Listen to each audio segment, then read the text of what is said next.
ascoltatori di 7 Gold, ben trovati con una nuova puntata di Penalty, tutto il calcio di cui il calcio vero non parla mai. Puntata interessantissima perché il campionato di Serie D ci sta riservando tantissime sorprese. Vi ricordo tra l'altro in contemporanea il turno di Coppa Italia del campionato di eccellenza ma anche del campionato di promozione. Ospite della nostra puntata, mister Ciccio Di Gaetano. Ciao Ciccio, ben trovato. Ciao Ettore, è sempre un piacere ritrovarti perché con te insomma mi posso sbizzarrire, parlare di calcio a 360 gradi, competenza meravigliosa. Grazie, grazie, è anche un piacere per me, se no non sarei venuto. Senti, c'è questa Serie D che ultimamente ci sta riservando tantissime sorprese. Prima di iniziare con i risultati, le classifiche e tutto il resto, io voglio da te una battuta. È un campionato con il freno a mano tirato oppure evidentemente qualcuno non sta rispondendo appieno a quelle che erano un po' in linea di massima le esigenze delle stesse società? Allora io penso che sia un po' l'una un po' l'altra, anche se dalle prime battute l'impressione che si ha è quella che il campionato a livello qualitativo sia inferiore rispetto agli ultimi visti del girone I. Insomma, manca Trapani e Catania degli ultimi anni, sì, però sai, sembra che la qualità si sia abbassata un attimino. Probabilmente magari è perché si è soltanto agli inizi, quindi magari strada facendo si andranno a delineare comunque gli scenari, quelli che poi saranno reali. Insomma, dobbiamo stare un po' guardinghi, aspettare ancora qualche settimana. Nel frattempo è già saltata una prima partita, una prima panchina, ovvero quella di Infantino, che non ho capito bene se si è dimesso o è andato via per scelta da parte della società. Il comunicato non lo spiega nei dettagli. No, questo non lo so, c'era scritto che in maniera consensuale. Consensuale. Però secondo me non è nemmeno un fattore legato ai risultati, perché comunque alla fine sono in linea con i programmi, altre storie. Sono altre storie che già anche ho vissuto, quindi so bene come funzionano. Poi c'è anche la parentesi Coppa, ma di questo ne parleremo dopo, perché apriamo ufficialmente la nostra trasmissione e partiamo con il campionato di Serie D.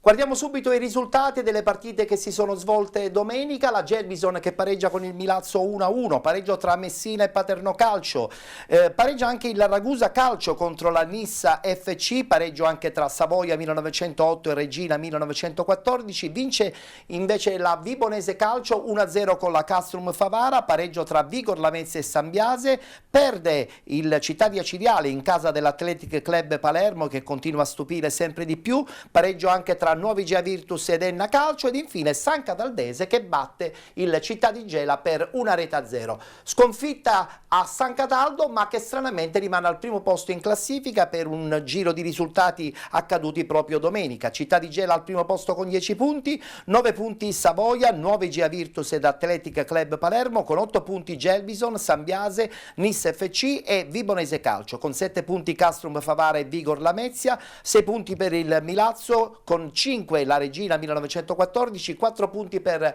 la San Cataldese, con 3 punti Ragusa Calcio, Paterno Calcio ed Enna Calcio, chiudono il Città di Acireale con 1 punto ed il Messina adesso arrivato a -6 in classifica. Guardiamo anche il tabellino della prossima giornata: Castrum Favara Gelbison, Città di Acireale San Cataldese, Città di Gela Nuovi Gia Virtus, Enna Calcio Messina, Milazzo Athletic Club Palermo, Nis FC Vibonese Calcio, Paterno Calcio, Vigor Lamezia, Regina 1914 Ragusa Calcio ed infine Sambiase Savoia. Allora, mi volevi dire qualcosa di particolare, perché ti ho sentito un po' anche riflettere per esempio sulla situazione del Messina, che potrebbe sembrare un po' ingarbugliata, però sembrerebbe che le cose si stanno incominciando a sistemare. Assolutamente sì, anche perché comunque se andiamo a vedere già hanno quasi dimezzato, non quasi, hanno dimezzato sì, la penalizzazione, e la cosa che li può far sorridere è il fatto che comunque in basso ci siano squadre che non stanno facendo punti, certo. non stanno facendo punti, quindi il distacco è tale da poterlo comunque c'è anche recuperare. un merito di Pippo Romano, no? Assolutamente sì, perché ha preso questa squadra praticamente a campionato assolutamente iniziato. sì, anche perché Pippo Romano oltre anche Martello ha fatto un lavoro pazzesco, ci mancherebbe, però dico Pippo è quello che lavora durante la settimana con i giocatori, con la testa, dico oltre ad essere un grande allenatore è una grande persona, quindi sicuramente nella gestione sarà bravo. Ci può anche stare il pareggio del Paternò in casa, no? Tanto ancora il campionato è lungo, muovi la classifica e cominci a togliere qualche punto anche di penalizzazione. È un Messina che potrebbe veramente in maniera stabile allontanarsi dalla zona retrocessione, secondo te? Ma secondo me a lungo andare sì, anche perché se consideriamo il fatto che hanno iniziato con un notevole ritardo, magari la condizione fisica in questo momento non sarà sicuramente al top o al pari delle altre squadre. Secondo me col passare del tempo faranno degli ottimi risultati e riusciranno. Non dimenticandoci poi che a dicembre, sai, molte squadre si rinnovano. Esatto. Poi a dicembre inizia un altro campionato. Dicembre arriva un altro campionato, quindi il Messina magari trovandosi in una posizione un po' più tranquilla potrebbe fare qualche altro ulteriore aggiustamento. No? Certo, assolutamente certo, sì. Vedere quella struttura di Serie C abbondante, anche di Serie A, prestata al campionato di Serie D un po' ci spiazza, no? Ma sì, di norma queste piazze poi fanno i campionati che hanno fatto il Messina, il Catania, che ha fatto il Palermo, dico, sono il Trapani stesso. È una storia che si ripete. Però purtroppo le vicende comunque societarie non l'hanno permesso quest'anno al Messina di fare un campionato a vincere o comunque... già è molto che forse salvano la stagione. Esatto, quindi già sarebbe un grande risultato. Un grande risultato. Un grande risultato invece l'ha ottenuto involontariamente, anche seppur giocando in casa, il Ragusa, perché comunque ha fermato questa Nissa, che insomma in fatto di risultati mi sembra un pochettino altalenante, no? Sì, ma io adesso non so perché la partita non l'ho vista. Ho visto giocare a Reggio nell'occasione contro la Regina.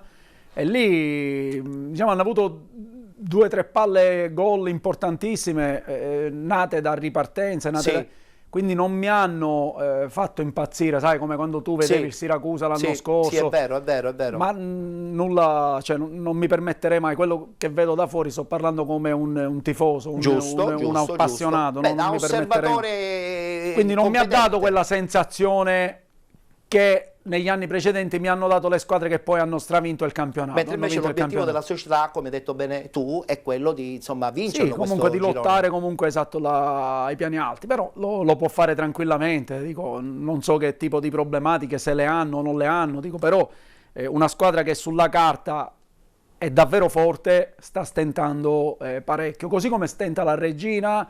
Ed è un peccato perché comunque queste piazze qua dovrebbero comunque lottare nel giro di 1 o 2 punti massimo e invece fino alla fine. Si trovano già molto indietro rispetto alla vetta. Sì. Guardiamoci il servizio, la vittoria appunto inaspettatamente non arrivata da parte della Nissa. Complimenti comunque alla squadra della Ragusa che porta a casa un punto pesantissimo per la sua classifica che in questo momento non è certamente ottimale.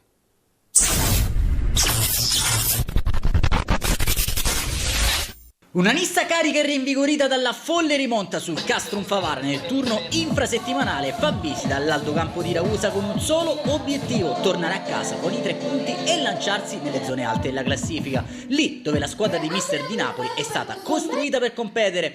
Passiamo al fin di questa sfida grazie all'immagine a cura di Andrea Martorana al 9º, prima occasione marca Nissa. Kragel lavora bene la sfera per Cittadino che calcia mandando sul fondo. Al 18º ancora pericolosi i biancoscutati, quest'oggi vestiti di rosso. Cittadino per Kragel che mette dentro un cross deviato da D'Amore che per poco non impensierisce Esposito. Risposta del Ragusa al minuto 25, la punizione di Capone termina alta sulla traversa, ci prova allora da calcio piazzato anche il compagno di squadra Aronica. Non cambia però l'esito finale, ultima emozione nella prima frazione di gioco, Baumwold spinner in profondità per D'Amore che prova un pallonetto complicato che termina abbondantemente largo, termina così a reti bianche la prima frazione di gioco. 3 minuti al rientro in campo delle formazioni, allora ci prova Kragel da distanza siderale, a scuotere il suo mancino, però non impensierisce l'estremo difensore Bleo. Un minuto più tardi Cittadino di testa per Terranova, che trova i tempi giusti per l'inserimento, non il diagonale però vincente.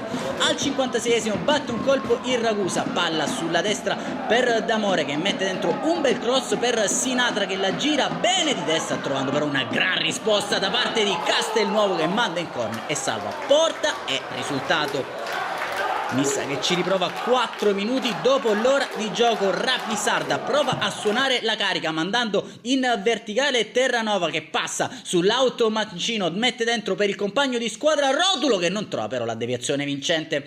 73esimo corner messo dentro per Bumble Spinner, che colpisce testa trovando il riflesso di Castelnuovo, che si trova a risuperare sul tentativo ravvicinato di Callegari all'Aldo Campo. C'è già un man of the match, 3 parate clamorose del numero 1 nisseno.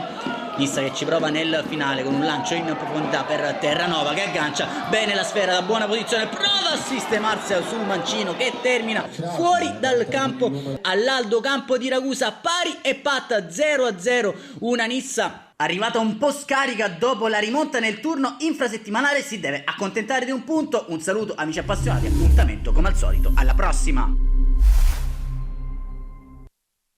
Nissa dunque che si deve accontentare di un punto, e guardando effettivamente l'incontro, voglio dire, anche il Ragusa ha avuto la sua possibilità, a parte le bellissime parate appunto del portiere della Nissa. Insomma, una Nissa che deve essere in questo momento rimandata.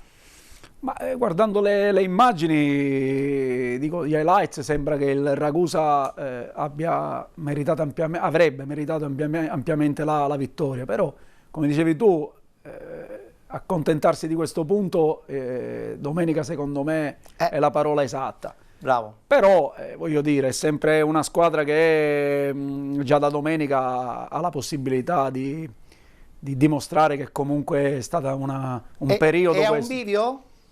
Che Chi? brutta parola, la Nissa, è a un bivio? Ma sai, ancora il campionato è lungo, però è ovvio che se non dovessi vincere domenica ti attardi ancora di più, anche perché se vinci domenica e gli altri risultati dei campi sono a favore, può essere primo in classifica, come può trovarsi a 5-6 punti. È vero. Mentre invece è finita in parità la partita tra Savoia e Reggina. Reggina, non dico crisi profonda, ma crisi, mentre il Savoia ha dimostrato che ci può stare nel gruppo delle 4-5 squadre che possono tentare di vincere il girone. Sì, ma alla vigilia era indicata come una delle squadre favorite, assieme a Gelbison, Reggina e Nissa. Io ho visto la prima partita che hanno fatto col Gela, che tra le altre cose non era menzionata tra quelle che avrebbero potuto lottare in qualche maniera per la vittoria finale, ma oggi la classifica ti dice che sono lì. Fra l'altro hanno una buona squadra, un allenatore che comunque negli anni ha fatto bene, ha vinto dei campionati di eccellenza. In D probabilmente poi non ha ottenuto quello che magari meriterebbe. Diciamo che il campionato a Siracusa sì, aveva fatto benissimo. Sì, però gli altri anni purtroppo è stato un po', come ti posso dire, non è andato benissimo, ma forse nemmeno per causa sua, perché io ritengo che sia un allenatore preparato, una brava persona, quindi diciamo che tra virgolette è stato un po' di sfortuna, chiamiamola così. La carriera di un allenatore o di un giocatore passa sempre dalla componente fortuna, trovarsi al posto giusto nel momento giusto. È vero. È stato un po' sfortunato, però secondo me quest'anno a Gela si prenderà delle grandissime soddisfazioni. Anche secondo me. E tornando alla Reggina, anche loro comunque stanno giocando al di sotto delle loro... Eppure Trocini la conosce bene questa squadra. Lo so, però purtroppo in questo momento... anche la partita con la Nissa che ho visto, sì, ha fatto un qualcosa in più rispetto alla Nissa. Però anche lì la Reggina non mi ha dato l'impressione dell'anno precedente. È vero, l'anno scorso aveva più intensità, più continuità anche nei risultati. È vero che l'ha raggiunta nella seconda parte del campionato, lì è stata devastante la Reggina, con chi giocava, è vero. Era veramente tosta, Siracusa compreso. Però magari ha bisogno di più tempo, però purtroppo ci sono le squadre che fanno punti e quindi se ti distacchi troppo poi diventa duro. È vero. Guardiamoci gli highlights: il pareggio tra Savoia 1908 e la squadra di Trocini, il Reggina 1914.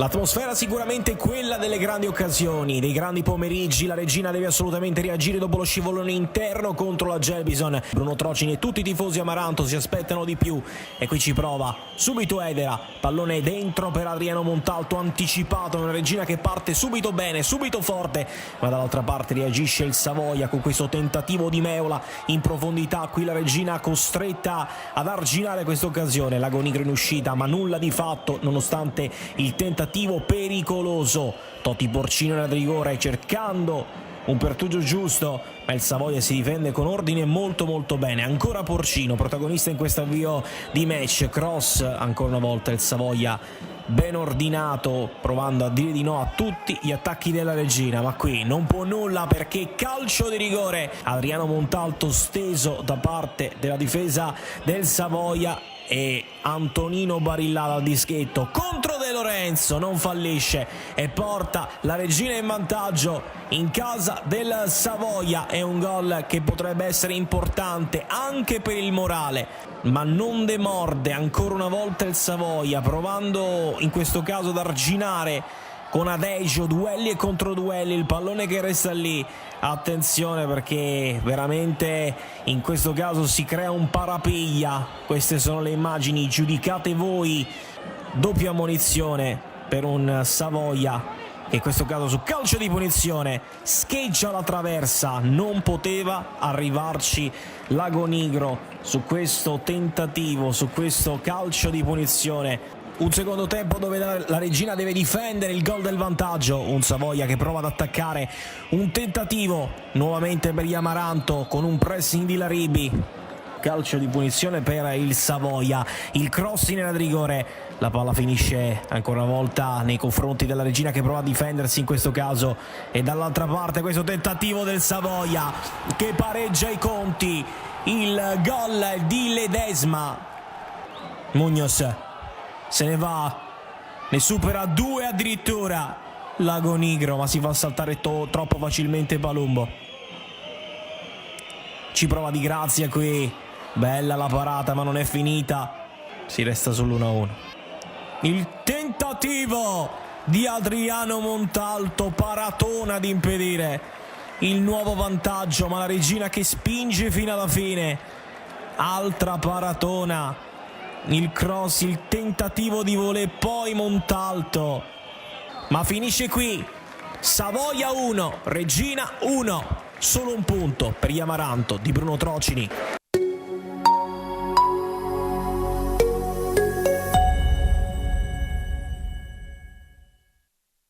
Voglio parlare di queste altre due squadre di questo girone che secondo me sono lì per insomma rompere le uova a tante altre società più blasonate: Vigor Lamezia e Sambiase. Sambiase che sembrerebbe insomma riprendersi da un inizio un po' addormentato, adesso in classifica ha fatto i punti, è andato a pareggiare in casa della Vigor, che non è in questo momento messo male in classifica. Insomma, io credo che queste due squadre qualche problema a qualcuno glielo regalerà. Sì, possono essere delle mine vaganti, come si suol dire. Difficilmente penso però che il Sambiase possa ripetere il campionato dello scorso. L'anno scorso ha fatto un campionato pazzesco. L'anno scorso secondo me veramente è stata, poi gli girava tutto bene, anche le partite che non meritavano di vincere poi le vincevano. Sai, sono quelle annate che ti capitano e quindi... Però la svolta in negativa è stata subito dopo la vittoria di Siracusa, che hanno perso 3 partite subito dopo a seguire, a dimostrazione che forse mentalmente non erano se non pronti, hai la forza societaria e anche del gruppo, crolli. Per fare certi tipi di campionati devi avere giocatori abituati anche mentalmente a vincerle, gli allenatori, la società e tutto quanto, e anche l'ambiente. Soprattutto l'ambiente, è vero. Guardiamoci le interviste post partita. La partita, come tutti ben sanno, è finita in parità.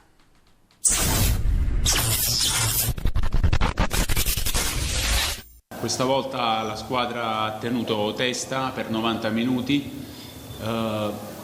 Nel finale l'impressione che avevo io è che forse ne avevamo anche più noi che loro, però alla fine il pareggio è giusto, dove i ragazzi non si sono risparmiati da una parte e dall'altra. Ricordiamolo, al termine di una settimana in cui questa era la terza partita e fa ancora molto caldo, per cui abbiamo visto tanti giocatori con i crampi di qua e di là, e quindi credo che abbiano onorato questo derby. sia da una parte che dall'altra, secondo me, ragazzi. Soprattutto il primo tempo penso che la partita l'abbiamo dominata. Potevamo sfruttare meglio, secondo me, quando siamo riusciti a sfondare sulle fasce con gli esterni e abbiamo sbagliato l'ultimo passaggio. Però devo fare i complimenti ai ragazzi perché hanno interpretato la partita come gli avevo chiesto e sapevamo che incontravamo una Vigor diversa, questo era sicuro. Però alla fine diciamo che il pareggio è il risultato più giusto.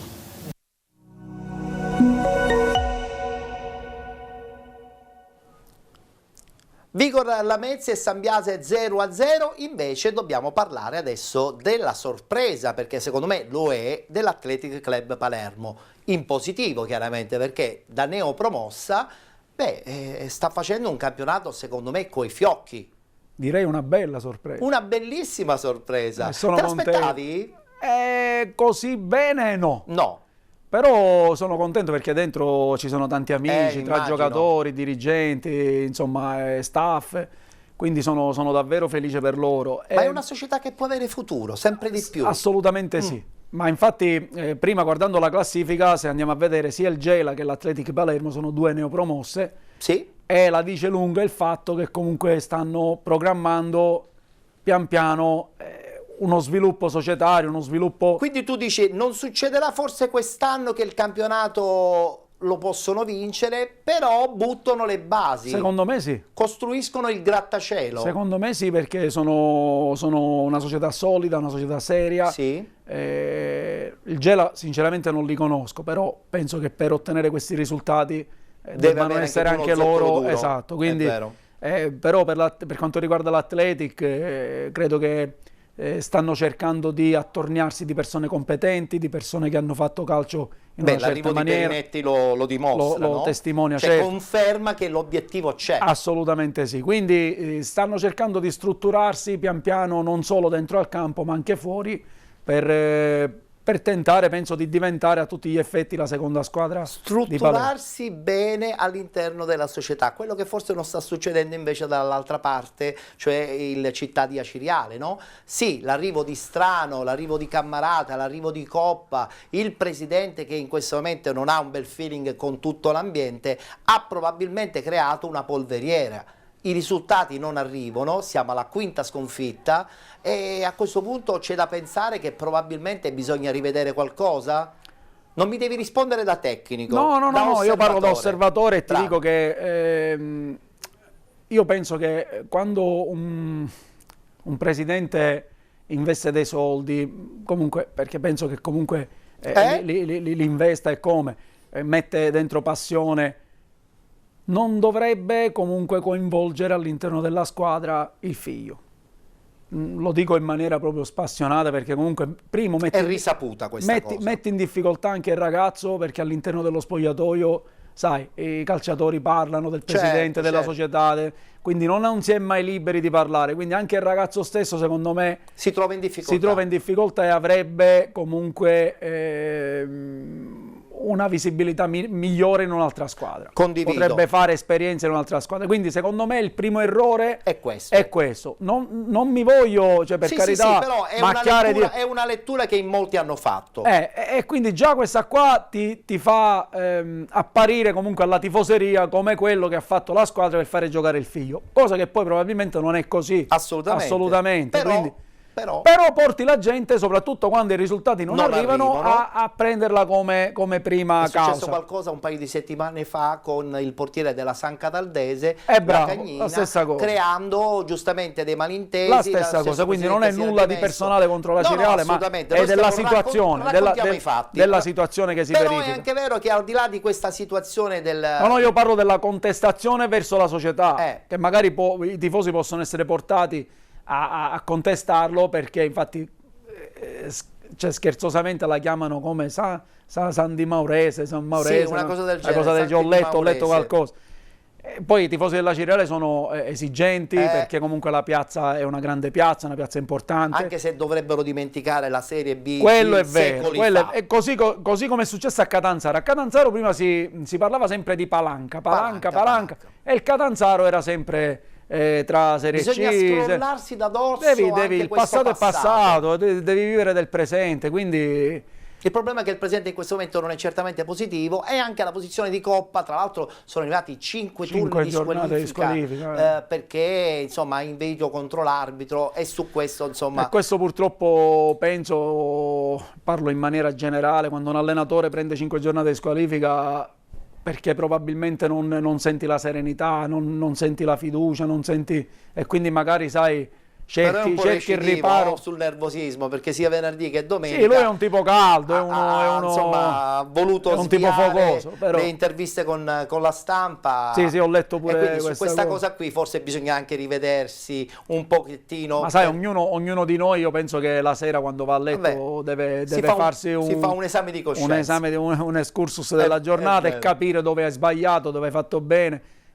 Altrimenti non ti puoi migliorare. Assolutamente. Guardiamoci gli highlights e anche appunto le interviste post partita, un po' di scoraggiamento, ma con la convinzione anche di rientrare prima possibile nella normalità e condurre questa stagione in porto. La partita, come tutti ben sanno, è andata a pannaggio della squadra palermitana, che ha vinto proprio contro il Città di Aciriali. Il risultato finale è stato di 2-1.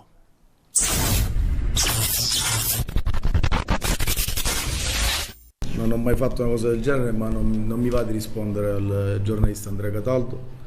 Se poi vuole sapere se la mia posizione è a rischio, lo chiede alla società, al direttore che poi interverrà dopo, ma per il resto non mi interessa parlare con Andrea Cataldo. Nel momento in cui diventerà uomo libero, io lo auguro il prima possibile, allora potrà parlare con me.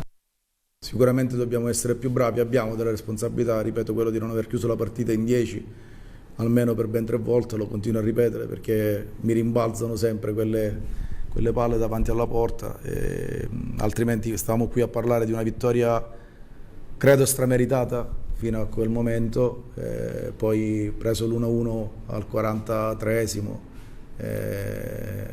in questo momento è un momento assurdo perché sembra quasi che non giri niente, ma mi dispiace tantissimo per i ragazzi, perché oltre che naturalmente per i tifosi, per la società, ma mi dispiace veramente per i ragazzi, perché vedere qualcuno dei ragazzi entrare dentro lo spogliatoio e piangere perché rendersi conto di aver perso una partita come quella di oggi è inaccettabile per tutti e soprattutto per loro.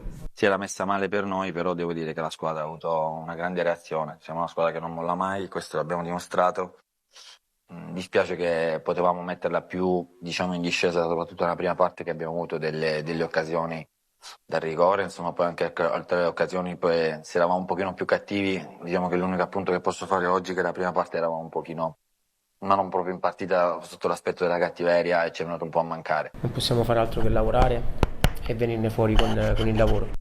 Purtroppo in questo momento così delicato vengono a mancare degli elementi importanti per la squadra e naturalmente, per quanto questa squadra oggi secondo me abbia fatto una grandissima prestazione, magari ne possa aver risentito in questo periodo, dobbiamo assumerci le nostre responsabilità, ma continuare a lavorare, perché non c'è altro modo per uscire da un momento se non lavorare, ritrovare quella fiducia in noi che, ripeto, secondo me ogni partita vive di sensazioni o comunque di momenti propri. Oggi la squadra secondo me ha fatto una grande prestazione, poi è normale che parliamo di 2 partite in una, perché nel primo tempo c'è stata una tipo di partita, nel secondo, per quanto non ci si voglia pensare, un'espulsione del genere ti condiziona, però penso che anche nelle difficoltà la squadra abbia risposto da gruppo, si sia compattata. Non è facile non prendere gol, ci siamo riusciti fino a 5 minuti alla fine poi, però ripeto, non c'è altro modo se non quello del lavoro. Nelle sedi opportune ci faremo sentire, perché adesso, diciamo, basta a questa barbarie, perché questa è veramente una barbarie contro la Cireale, ne sono convinto, perché tanti indizi poi alla fine fanno delle prove e non possiamo ancora una volta subire in silenzio, perché non ci siamo mai permessi di discutere né le designazioni arbitrali né tanto gli arbitraggi, perché poi alla fine siamo convinti che in un certo senso le cose si bilanciano durante una stagione. Oggi però io personalmente, che rappresento la società e tutta la società che chiaramente è unita per quello che è questo progetto, vuole dire basta, ci faremo sentire sia in Lega sia in tutte le sedi opportune.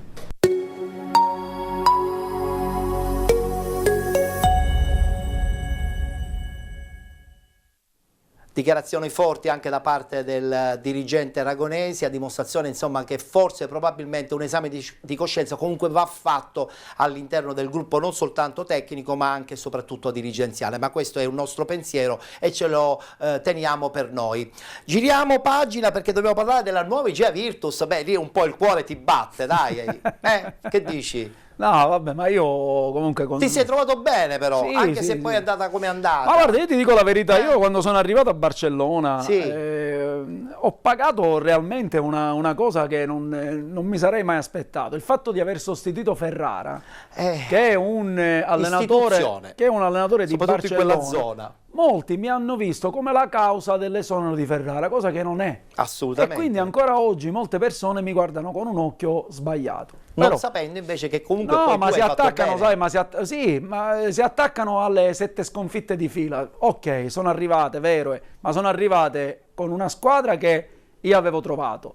Ho cercato di lavorare, ho detto, però non parlano poi dei 9 risultati successivi che abbiamo fatto: 5 vittorie, 3 pareggi e un'altra vittoria. Quindi i tifosi ricordano sempre le batoste. Lo so, però sai, è pure brutto non sentirsi gratificato dove comunque io ho dato l'anima, perché io ho dato l'anima lì, così come dove alleno, io do sempre tutto me stesso perché lo faccio con molta passione. Tra poco parleremo anche della parentesi Matera, che poi, anche lì, insomma... poi ti dico, è vero che ho instaurato rapporti con delle persone lì veramente forti, come Maurizio Dall'Oglio, che è una persona che lo saluto, ma è altrettanto vero che ho avuto delle delusioni proprio a livello personale che mi porterò dentro per parecchio tempo, perché mi dispiace. Però quando ritornerai poi in campo vabbè, ma lo so, senza problemi. Però... Guardiamoci gli highlights. Il pareggio con l'Enna che insomma recupera con questo punto il momento negativo delle passate domeniche.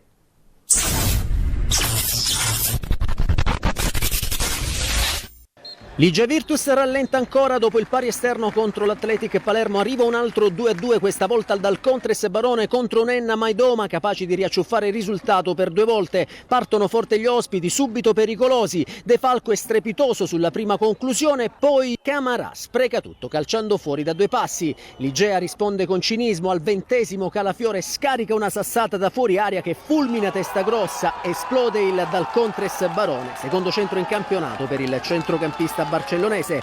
Ma l'Enna non molle, reagisce subito. De Falco si supera su Dadic, ma al 30° non fu nulla. Pedicone sfonda a sinistra e serve Camarà che insacca il più facile dei gol. È 1-1. L'Igea però torna a spingere. Al 33° Calafiore centra in pieno la traversa su punizione. Il nuovo vantaggio arriva allo scadere del primo tempo e cessa a battere Torregrossa con un destro preciso per il 2-1 che manda le squadre negli spogliatoi. Nella ripresa i giallorossi cercano il colpo del KO. Squillace sfiora il tris con un gran tiro a giro, ma Torregrossa si oppone. Dall'altra parte De Falco chiude ancora la porta a Camarà. L'Igea insiste e costruisce 3 occasioni nitide. Mirasci, Calafiore, poi sulla respinta né Samachè né Squillace trovano la zampata vincente, ma Torregrossa è monumentale e quando non chiudi la partita rischi. Al minuto 80 è infatti distratto a salire in cielo e firmare il 2-2 che gela i tifosi di casa.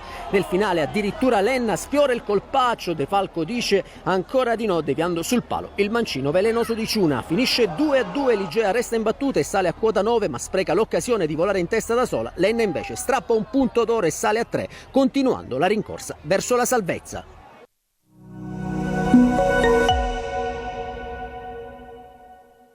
Però a Barcellona ci sono persone che ti stimano. No, ma infatti non vorrei che passasse un messaggio sbagliato, quello che ho detto prima. La tua... No, così come ci sono queste poche persone che si attaccano ancora a questi numeri, ti devo dire che ho molte persone con cui non ho rapporto, chiaro. che anche sui social mi manifestano il loro affetto, quindi sono contento della mia parentesi a Barcellona. È vero. Allora, abbiamo parlato in apertura di questo Città di Gela che purtroppo, insomma, perde a San Cataldo, onore alla San Cataldese, però stranamente addirittura rimane al primo posto da sola. Cioè è la dimostrazione che certe volte questo calcio ci fa impazzire. Che ne pensi di questa San Cataldese di Pidatella? Ancora una volta conferma che lui è uno che in campo se la gioca sempre? Sì, ancora non li ho visti giocare, però sai, conoscendo lui, che è un martello, uno di quelli sai, che punta molto sull'agonismo. Io ho una grande stima di Orazio. Ma anch'io, cioè, da avversari, pensa che forse manco l'ho battuto mai una volta, quindi figurati. Sì. Addirittura. Però sai, sempre in partite dove avremmo meritato di vincere e poi invece tra espulsioni, cose, cambiavano repentinamente le partite. Io credo che quest'anno comunque la San Cataldese non dovrebbe soffrire rispetto all'ultimo anno, dovrebbe raggiungere abbondantemente presto anche la zona salvezza per far sì, insomma, che anche l'ambiente si rassereni, perché poi appena non arriva un risultato arriva subito la disperazione da parte dei tifosi, degli stessi dirigenti. No, ma io glielo auguro, anche se poi i tifosi della San Cataldese non mi crederanno, perché ogni volta che vado lì mi dicono che io sono nisseno per i miei 2 anni alla Nisa. Guarda, mi massacrano sistematicamente. Sappiamo benissimo che tra di loro, insomma, corre un sangue un po' particolarmente... Mi massacrano sistematicamente, e quindi magari non ci crederanno, però gli auguro veramente di non soffrire, perché al di là di tutto è una bella piazza, anche San Cataldo, è calda, è bello fare calcio lì. Quindi... E poi la cosa bella è che non stanno soffrendo neanche più della presenza della Nissa in Serie D, per cui insomma poi li hanno battuti pure in Coppa Italia, quindi voglio dire. Sì, nella disperazione anche da parte, insomma, della Nissa e in modo particolare di Giovannone. Guardiamoci gli highlights, perché la vittoria contro la squadra del Città di Gela è arrivata in maniera un po' inaspettata, ma credo anche leggermente meritata, senza nulla togliere comunque al Città di Gela, che ha fatto comunque una partita molto molto interessante.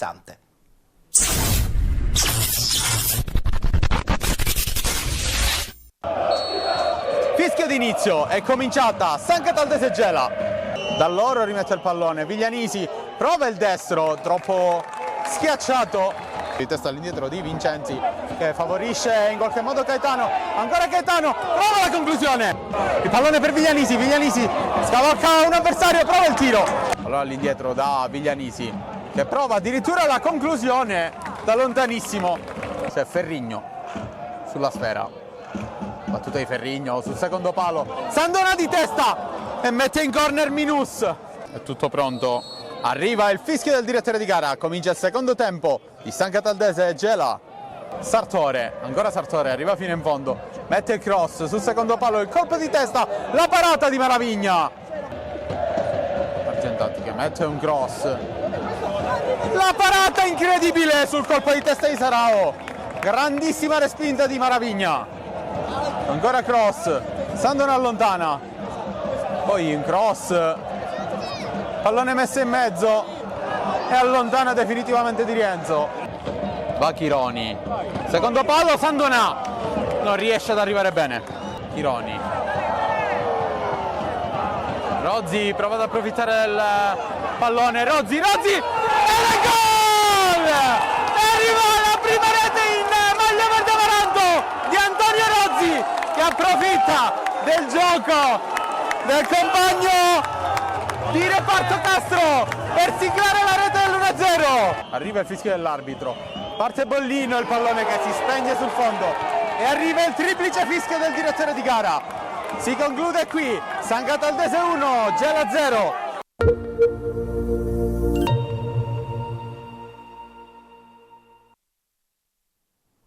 Voglio chiudere il tabellino del campionato di Serie D e possono già partire le immagini delle reti che ci sono state tra Gelbison e Milazzo. La Gelbison che passa in vantaggio al 36esimo del primo tempo con un gol di Liurni.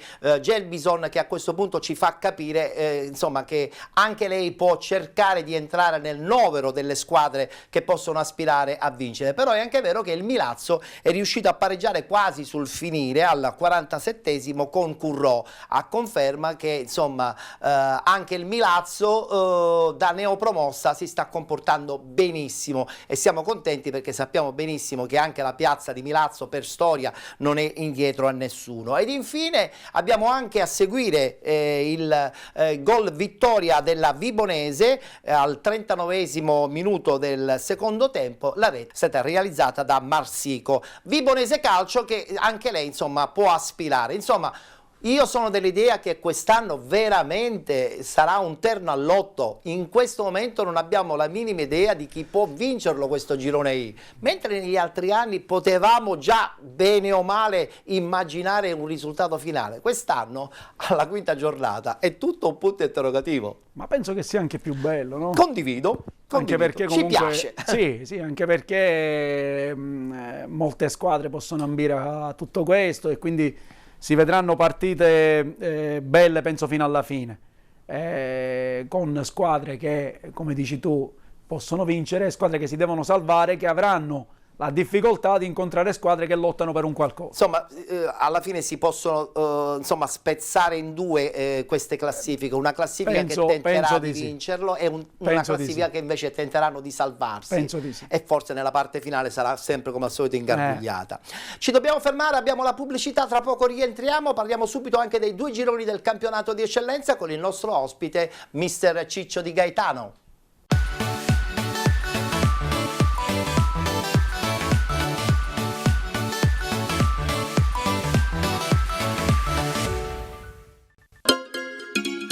Benvenuti da Giada Immobiliare.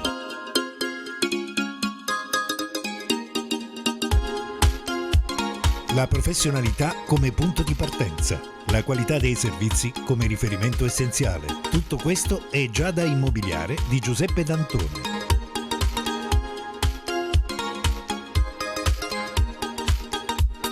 Servizi di compravendita ed affitti, supporto per concessioni mutui e consulenza finanziaria ed inoltre assistenza a partecipazione ad aste giudiziarie e consulenza tecnico-legale. Giada Immobiliare, via Etnea 734, Catania. Info 095 61 74 981 oppure 095 61 74 973. Visita il sito con le nostre proposte www.giada-immobiliare.it.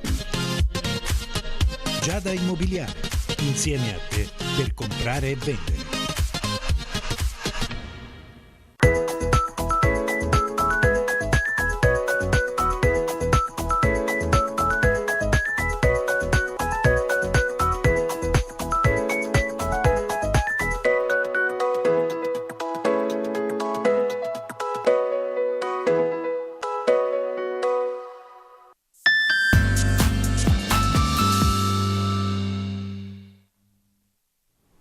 Siete con Penalty, tutto il calcio di cui il calcio vero non parla mai, puntualmente il mercoledì in diretta sul canale 15 del digitale terrestre di 7 Gold, ma siamo anche, se volete rivedere questa puntata, sulla pagina Facebook Penalty oppure sul canale YouTube Penalty Programma Sportivo.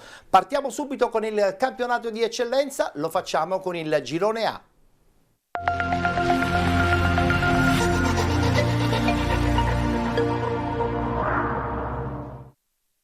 Uno sguardo subito ai risultati di domenica. Domenica si è giocata la terza giornata, Parmonval che perde in casa contro l'Accademia Trapani 2-0, Partinico Audace batte San Giorgio Piana 1-0, Bagheria Calcio batte Città di San Vitolo Capo 1-0, Castellammare batte Montelepre 2-0, pareggio tra Don Carlo Misilmeri e Licata Calcio, vince il Marsala fuori casa a Castelvetrano, vince anche il Camarat 2-0 contro il Bagheria 90-0-11 ed infine l'Unitas Sciacca che vince 1-0 contro il Cus Palermo. Guardiamola questa classifica di questo girone A, poi ne parliamo anche con mister Di Gaetano. Al primo posto il Castellammare con 9 punti, 7 punti per Licata, Partinico Audace, Marsala 1912 ed Unitas Sciacca, 6 punti per il Camarat e il Bagheria Calcio, con 5 Don Carlo Misilmeri, 4 punti Montelepre, 3 punti per il Città di San Vitolo Capo, l'Accademia Trapani e la Parmonval, con un punto San Giorgio Piana. Chiudono la classifica con 0 punti Cus Palermo 90-0-11 11 Bagheria e Folgore Castelvetrano. Rientriamo e guardiamo subito le immagini della partita tra Don Carlo Missilmeri e Licata. Sono due nobili decadute, oppure il Licata insomma quest'anno potrebbe farcela, però è anche vero che ci sono le avversarie. Che ne pensi? Ma guarda, ti dico che il Licata secondo me sarà una delle protagoniste quest'anno, insieme a quelle che comunque stanno per ora condividendo il secondo posto e sono... c'è anche l'Unità Sciacca, c'è anche il Partinico Audace. Esatto, sono squadre che fino alla fine se la giocheranno. Io in realtà alla vigilia pensavo che sarebbe stata una corsa a due tra Licata e Marsala. E invece vedo questo Castellammare che comunque negli anni ha sempre disputato bei campionati, che in questo momento è lì. Anche se l'obiettivo è la salvezza. Assolutamente, sì, che poi forse a lungo andare la loro dimensione è quella, giusto, e sarà quella. Giusto. E quindi stanno facendo punti per quell'obiettivo. Però sai, il Camarat stesso io non pensavo che potesse fare un mercato e un campionato del genere, perché se poi vai a vedere hanno la squadra forte, perché hanno degli ottimi giocatori per la categoria, quindi anche loro secondo me si possono inserire tranquillamente in questa lotta fino alla fine. Insomma, ci piace perché anche questo girone A ci sta regalando delle emozioni. Sì, la delusione, scusami, mi dispiace vedere il San Giorgio Piana in quella posizione, perché hanno cambiato molto. Hanno cambiato molto, però quest'anno al posto di Filippo Chinnici hanno cambiato un po' radicalmente anche tutto il compartimento tecnico, e quindi forse probabilmente pagano lo scotto. Però in virtù di quello fatto lo scorso anno, sai, è un po' una delusione. Sì, è vero. Volto pagina, perché nel frattempo vediamo anche gli highlights delle altre partite interessanti di questo girone A del campionato di eccellenza. Partiamo dal Castellammare, che come ha detto giustamente il nostro ospite ci sta sorprendendo in maniera positiva, in vantaggio al 27esimo con Tarantino, un Castellammare che fa sempre bene soprattutto nella parte iniziale della stagione, poi pian pianino molla perché la dimensione è un'altra. Adesso guardiamo anche la seconda rete, giunta quasi sul finire al 44esimo con Tempesta, a conferma di una squadra che intanto con 9 punti è al primo posto in classifica, quindi complimenti alla squadra del Castellammare. Vince 1-0 contro il Castelvetrano, la Folgore Castelvetrano. La rete che stiamo vedendo al 28esimo minuto del primo tempo è stata realizzata da Sferruzza. Marsala, che adesso è atteso probabilmente ad incontri molto più importanti, soprattutto negli scontri diretti, e lì forse capiremo la forza della squadra allenata da Chinnici. Parliamo anche dell'Unitas Sciacca. La settimana scorsa abbiamo avuto ospite il direttore sportivo. Questa è la rete al 16esimo minuto del primo tempo, realizzata da Lettieri. Voglio anche parlare, e tu già lo hai accennato, anche di questo Partinico Audace che batte giustamente il San Giorgio Piana 1-0. Stiamo vedendo la rete segnata al 17esimo minuto del secondo tempo da Macaluso, ma conferma che pensa bene, come hai detto bene tu, sta facendo un lavoro bellissimo. Ma io sono un grande estimatore di Pensa Bene, lo ritengo uno degli allenatori più forti della Sicilia. Sì, è vero. Se non d'Italia. La scorsa contro la Regina non è andata bene, però... Non è andata bene la parentesi. Ah no, quella era per Golizzi. Chiedo scusa. Andrea, secondo me, veramente è un allenatore molto preparato. Sì, è vero. Moltissimo. È vero. A volte forse esagera con i suoi... Beh, sai, forse in eccellenza, ma in eccellenza deve avere carattere, ma che poi è un buono, è uno spiritoso. Ma in eccellenza servono però lo so, però al di là dello scherzo, veramente lo ritengo un grandissimo allenatore. Poi vedo che stanno facendo degli ottimi risultati, so che si sono strutturati, tornando al discorso di prima, anche a livello societario. Sì. E quindi questo le dice lunga. C'è stato il cambio proprio. Sai, ci sono delle ere. Sì. Se ti ricordi, c'è stata l'era in cui il Partinico Audace di Bartolino, la Serie D storica. Esatto, ha fatto campionati importanti. Dico, chissà che magari Partinico non possa tornare ad essere una di quelle piazze. Assolutamente sì. Devo voltare pagina, parliamo adesso subito del girone B, anche qui molto ingarbugliato.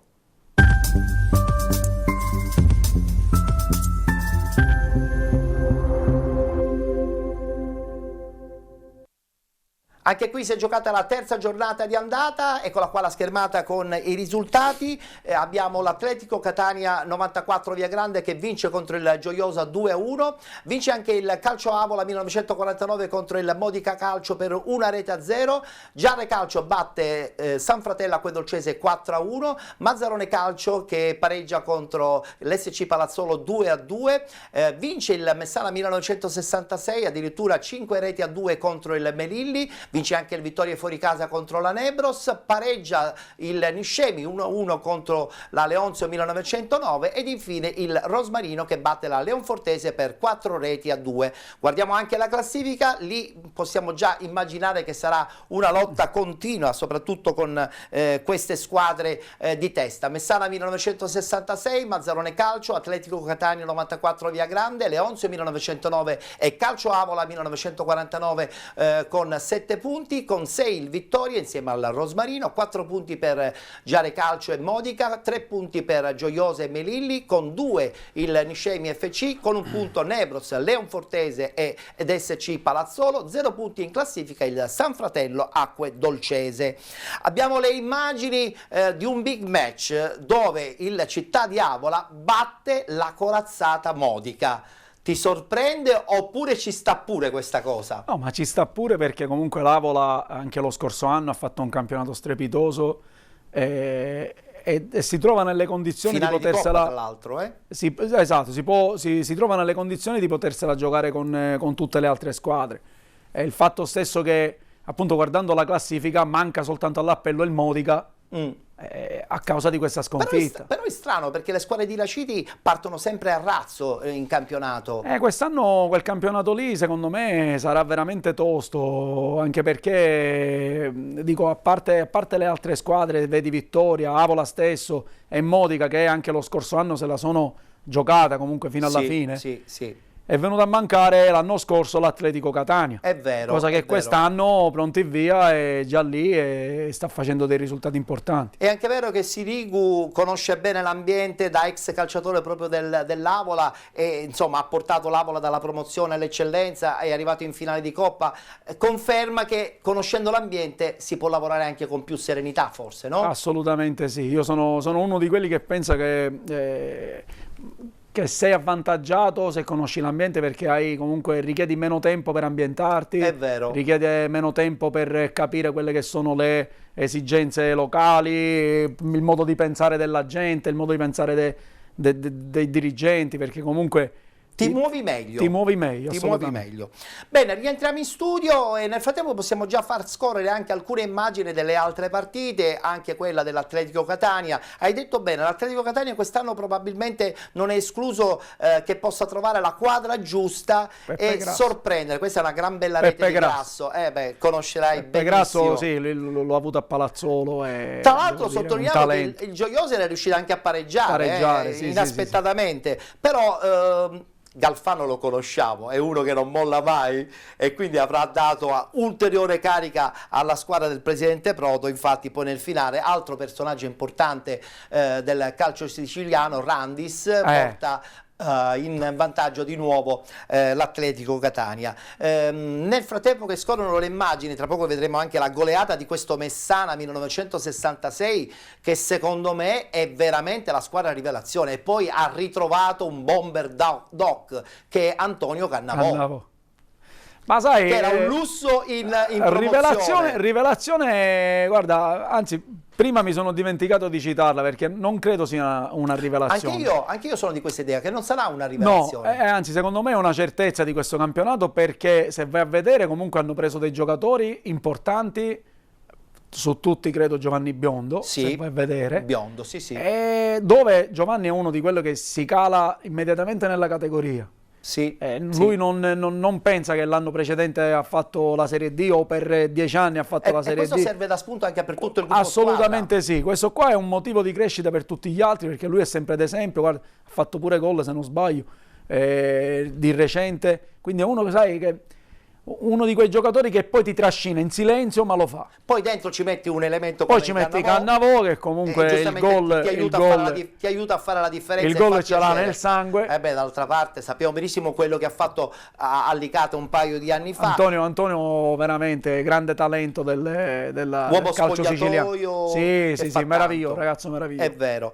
Abbiamo qui la vittoria invece del Vittoria, che insomma è partita ad handicap la sua stagione, però poi pian pianino stanno ricominciando a ricarburare i nomi storici, da Cosimano a tanti altri. E chiudiamo con il Niscemi che pareggia 1-1 contro questa Leonzio, che inaspettatamente però te la ritrovi in vetta. Che ne pensi?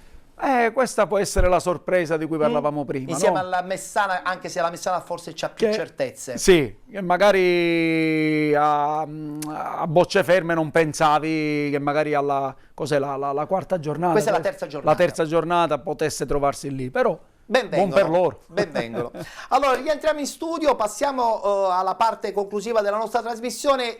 Dobbiamo fare un passo indietro però, perché ci devi raccontare che cosa è successo a Matera, perché l'anno scorso sei subentrato, hai fatto punti importanti, hai salvato intanto la squadra da un pensiero di retrocessione secondo me impossibile. No, lì poi abbiamo sfiorato i playoff. Avete sfiorato i playoff, però qualcuno diceva adesso è andato via il mister, che cosa succede? Invece tu hai resettato tutto e sfiorato addirittura. Sì, in realtà quando sono arrivato c'era la possibilità matematica di poter essere risucchiati. Però devo dire, guarda, io ho trovato un ambiente dove c'era una tristezza mostruosa. Pazzesco. Mostruosa, perché c'erano dei ragazzi abbandonati a loro stessi, c'erano... Ed in Serie D non è concepibile. No, a Matera non è soprattutto Matera. Una piazza importantissima, una piazza bellissima, dove veramente vai lì e si sente che fai calcio. E quindi ho trovato questi ragazzi, sai, in una fase in cui non era facile farsi accettare in un momento così delicato, certo. Non era facile coinvolgerli in quello che gli proponevi, non era facile convincerli che ancora si potevano fare i playoff, e noi ce la siamo giocati fino all'ultima partita contro la Nocerina. È vero. Ed è la cosa che, guarda, mi gratifica di più il fatto però che... Però c'è del rammarico. Sì, perché comunque sia... c'è stato un proseguo esatto, perché comunque sia poi sono state confermate tutte le incertezze che lasciava il presidente Tosoni, che praticamente dal primo giorno che lui ha preso la società ha fatto solo chiacchiere. Mi dispiace dirlo, non è possibile. E ha illuso persone, ha illuso ragazzi, ha illuso famiglie, sbagliando. Infatti sappiamo benissimo quella fine misera che ha fatto questa realtà storica del Matera. Però sono contento di aver fatto questa esperienza. Ma io credo che comunque un allenatore, soprattutto quando va via dalla propria terra, l'esperienza che vive gli serve anche per fortificarlo ancora di più. Certo, cresci, perché sono delle cose che magari non hai ancora vissuto, e quindi ti fortificano, come dici tu, e ti aiutano a migliorarti. È vero. Ma adesso cosa c'è in ballo? Qualcosa? Ma adesso, guarda... Perché quando sei venuto eri senza squadra l'anno scorso, poi è arrivato il Matera, conferma che penalty porta fortuna. Allora ho detto lo chiamo prima, in modo che così poi si fa e si gode tutta la nuova stagione. No, allora, ti dico la verità, qualche chiacchiera me la sto facendo con qualche società che non solo del nostro girone. Basta che non ci sia il solito progetto a parole. No, guarda, ti dico la verità, io ho provato già a fine anno, quando è finito il campionato, ad alzare un po' l'asticella, perché sono una persona ambiziosa. Giusto. E a volte questa mia ambizione viene scambiata per presunzione, cosa che non è. Non è. E quindi mi piacerebbe andarmi a posizionare in una squadra o in una piazza comunque che ha davvero una prospettiva maggiore. Prospettiva, che abbia comunque un blasone forte, giusto perché comunque voglio provare a fare un qualcosa in più, no? Diciamo che momentaneamente dunque sei alla finestra, ascolti il telefono che squilla, rispondi, ma se il progetto insomma lascia a desiderare, fai bene a fare un passo indietro. Assolutamente. Perché credo che in questa maniera puoi avere più sicurezza anche per un curriculum che in questo momento è, diciamo, perfetto. No, ma infatti a livello professionale sto parlando, perché è facile accontentarsi dei soldi che comunque ti danno, ma che poi non ti dà le soddisfazioni che ricerchi, no? E quindi Aspettiamo. Allora io ti auguro un in bocca al lupo, l'ho fatto apposta a chiamarti prima ad inizio stagione in modo che così poi non mi potrai più venire perché sei impegnato con la squadra. Me lo auguro e ti ringrazio. Grazie a Ciccio Di Gaetano, il nostro ospite all'interno della nostra trasmissione Penalty che si conclude qui. Grazie per essere stati con noi, ci vedremo chiaramente mercoledì prossimo sul canale 15 del digitale terrestre di 7 Gold, ma anche sul canale 19 di TVM Palermo. A tutti buon sport e appuntamento alla prossima settimana.